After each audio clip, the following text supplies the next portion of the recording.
You're watching SBA Today. With all the latest news, stories, and advice, here are your hosts, Paul Long and Tonya Mazurek. Welcome to SBA Today for the week of November 26th. It's Turkey Week. As always, I'm your host, Paul, and I am joined by my lovely co-host, Turkey, Tonya. Wow. Gobble, gobble, gobble. Yeah. There you go. Awesome. Yeah. Happy Thanksgiving week, everybody. Thank you. Yeah. So, Paul, what are we going to talk about this week? We are going to talk about small banks. Small banks have significantly more, I guess. Yeah, I won't even go into that yet. Let's just talk about yours first. We've got some big news. Well, interesting news. Create a little bit of discussion here. I was a little worried about that because it is on the political side. Yes, we are a part of a political world. So if you don't like it, turn it off. That's part of it, right?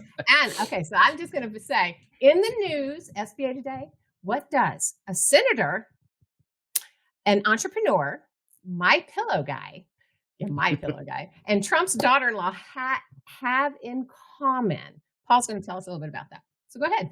Let's hear it.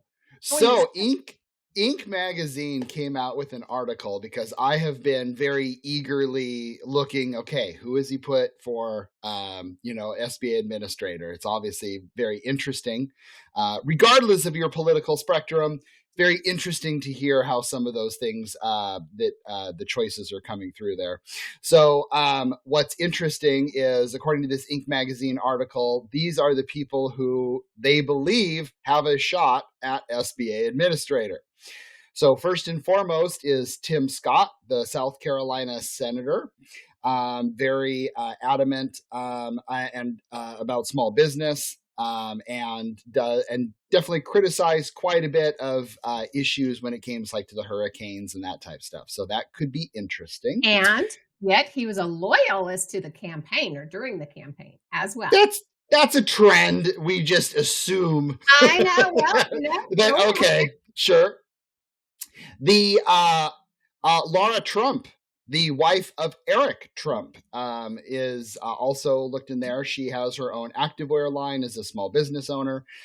So that could be interesting there. Everyone knows former vice presidential candidate Sarah Palin would be another one. She is, again, very adamant about small business. And last but not least, and I'll admit, makes me a little scared. And that's my pillow guy, Mike Lindell. Right. Obviously, Mike Lindell is the creator of My Pillow, and it will be very interesting. Now, one thing I have noticed the last time Trump took office is the administrator was chosen closer to around Christmas time. So I think we have some time here. And of course, he's probably picking the, bigger positions at the moment first. But that's what Inc. says. Let's see what really happens. I was going to say, nothing can be kind of called of what's going to happen from a typical standpoint. There is no such thing as typical politics. I do love how you said Eric Trump's wife, not Trump's daughter.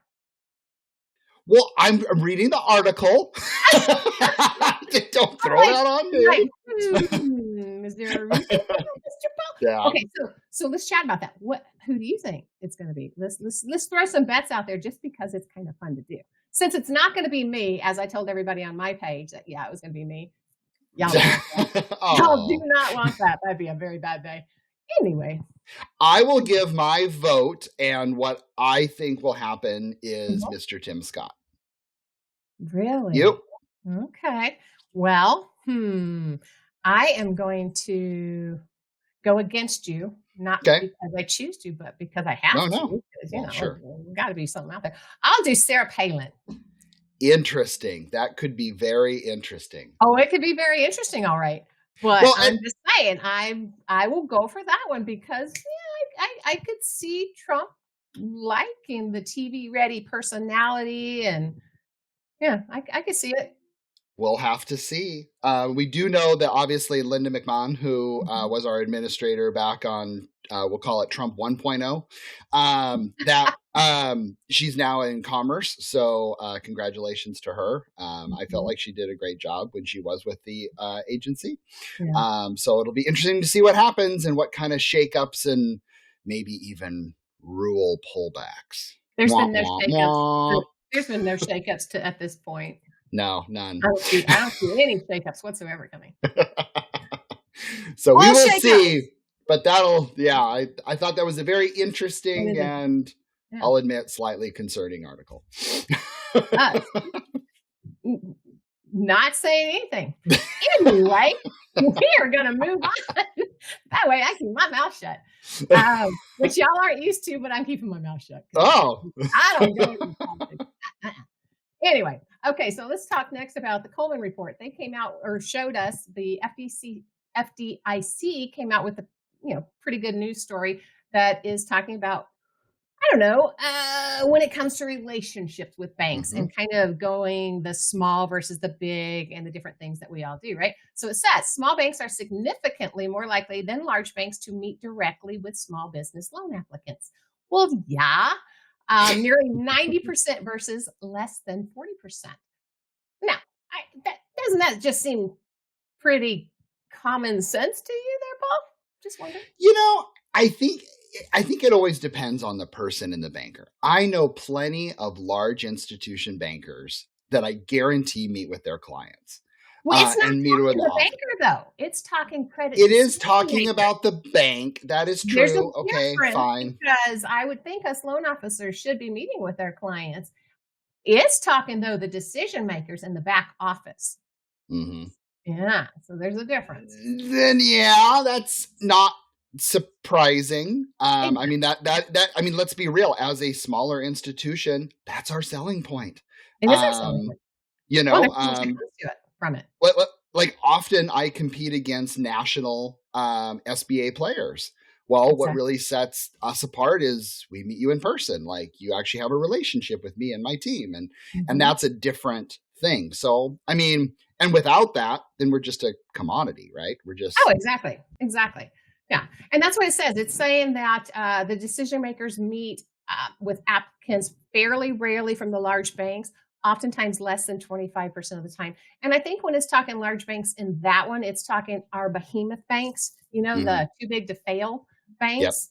Yep. And to a degree that makes sense because oftentimes they're nationwide one, right? So credit might be some other state way far up the food chain, if that makes sense, because as they do state in this article, it's more flat, I guess, the decision makers with the smaller banks, which makes sense, right? You've got your typical pyramid, and it's multi-layers to get to the decision maker with the larger banks, not so much with the smaller banks and the mid-sized banks. So that makes sense to me. Sure. So 95% of the banks with less than 500 million in assets meet with the applicants, compared to only 65% of banks with 3 billion to 10 billion. Again, that's because of the flatter organizational structure and the difference of getting to those decision makers to begin with. Now, I would say we're in the mid-size range, right? Mm-hmm. We're 1 billion in assets.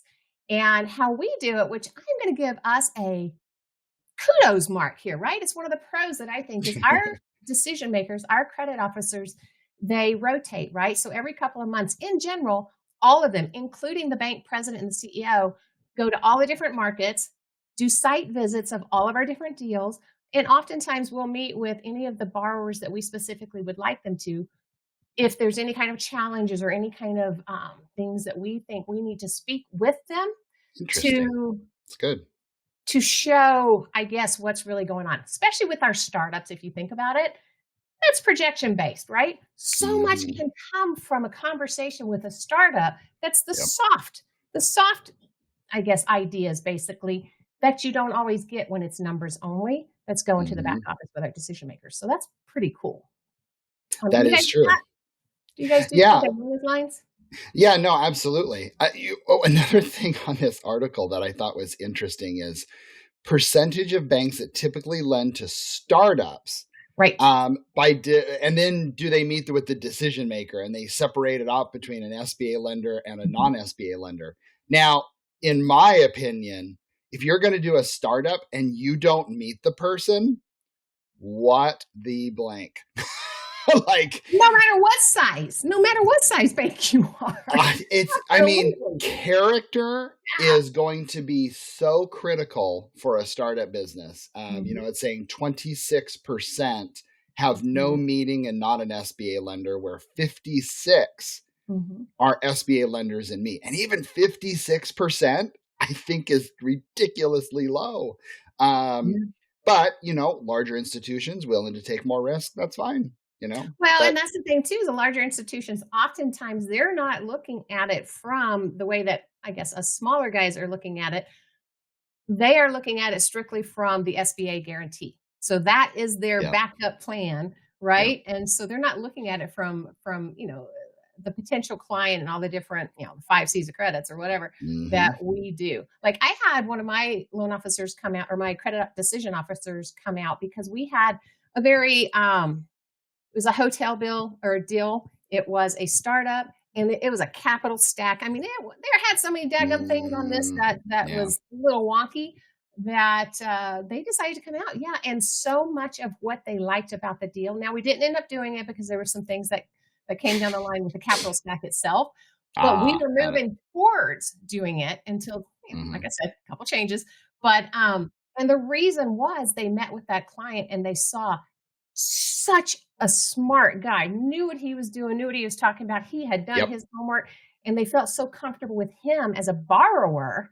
They were willing to, go outside the lines basically that we might draw otherwise. So that was pretty cool. If I'm going to make an exception on a credit approval, I have to meet the person. Absolutely. I have to feel that there's something there. Right. And that's the power of meeting with a client. And that's why, gosh dang it, will never be replaced with AI, because AI will not be able to know and look at Tonya and sit down with Tonya and see how amazing she is, right? Like, it's just, AI will never do that. Never. No.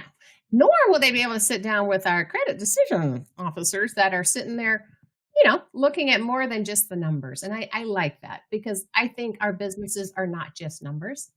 And especially when it comes to startups, or it comes to people that are growing their businesses, oftentimes there's stories behind it. And if we're not getting to that story, if we're not digging in and asking further questions, and we're just going based on numbers, we're going to miss helping a vast majority of people out there. So sorry, that's my little tangent there. No, now, I also wanted to sit there and kind of bring up, like I had said, as far as the mid-size. So our bank is out of Missouri. That's where all of our credit officers are, as well as our head of SBA. Now, like I said, they come to visit periodically. One of the things that I think is really awesome when you've got the flatter, I guess, structure, as they talk about with the small and middle guys, I can pick up the phone at any time and call any of my credit decisioners, any of them, to the very head of our credit, right? And speaking of that, I've got something on that one. But and get, either help with a deal, a structure issue. What do you think? What would you suggest, in order to kind of speed it up a little bit? Now, I got to give a shout out here. Our head of credit, Tom Richlet, has left our bank. Oh. Yes, I know. I'm actually really, really sad about it. So go ahead and put up that picture there, Madison, for us. So, all right. You'll have so we get very close, or at least I do, with the people that I work with, right? And so this is Tom's office, and I was sent this by one of the other credit officers yesterday. He was teasing me a bit about, hey, I know you got emotional last week because we have our credit committee, our all bank video conference on Fridays, and I have to admit I teared up. I teared up a lot. Very sensitive. And I really like weird. I bet nobody could ever, come up with never. Anyway, so I teared up a bit. And so he sends me this, and he's like teasing me a little bit. He goes, yeah, I know you want to tear up some more. So here you go. Here's the office. And I'm like, one, you're a jerk. And two, it makes me very sad. Now, I love the person coming in. She was with us prior, and she's actually a friend of mine as well. and she's going to do a fabulous and amazing job. It doesn't take away, though, that Tom, you are an amazing head of our credit. You are a good human on top of just being a good credit officer. And I think that's what made every single one of us really sad at the idea that he's going somewhere else. And that other bank that he's going to, man, they are getting a good one, because we have been through it with him.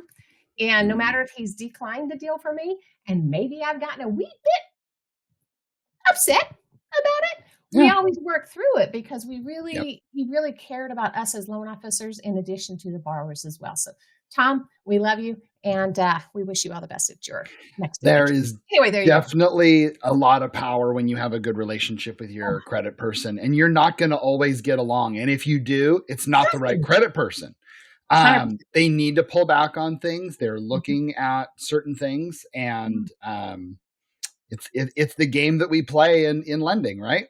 So congratulations. I mean, the whole thing is relationship. The smaller ones, I think, tend to have a little bit better relationship, not only with their borrowers, but also the lenders with their back office team, because there's just a camaraderie there that you can build. Yep, that's why you pull it. If they say no, okay, then you're coming out with me with the client. You know, I know. Yeah, you're going to say no. You're going to say it to their face. Not you're getting me. the Tonya silent treatment. Which, if that were the case, I swear they would decline everything, because they'd be like, "Sweet, don't have to deal with him." I'm kidding. Anyway, all right, guys. Okay, well, I don't know. Do you have anything else that you want to talk about? Nope, that was well done. I think that kind of gets to it. But anyway, so guys, we're done for today. But remember to follow us on any of the LinkedIn platform and/or YouTube, or any of the streaming podcast platforms that you particularly use for yourself. We're on all of them. Also, we love talking to you. So reach out to us if you have any, topics or burning questions that you want to ask us. We'd love to help you out there. Go and look at all of our other family of podcasts, which is the Art of SBA Lending and the BDO Show. You'll find out lots of information from them as well. And if you are in Washington, Oregon, or Idaho, reach out to Mr. Paul there at Visa Credit Union, and he can help you out.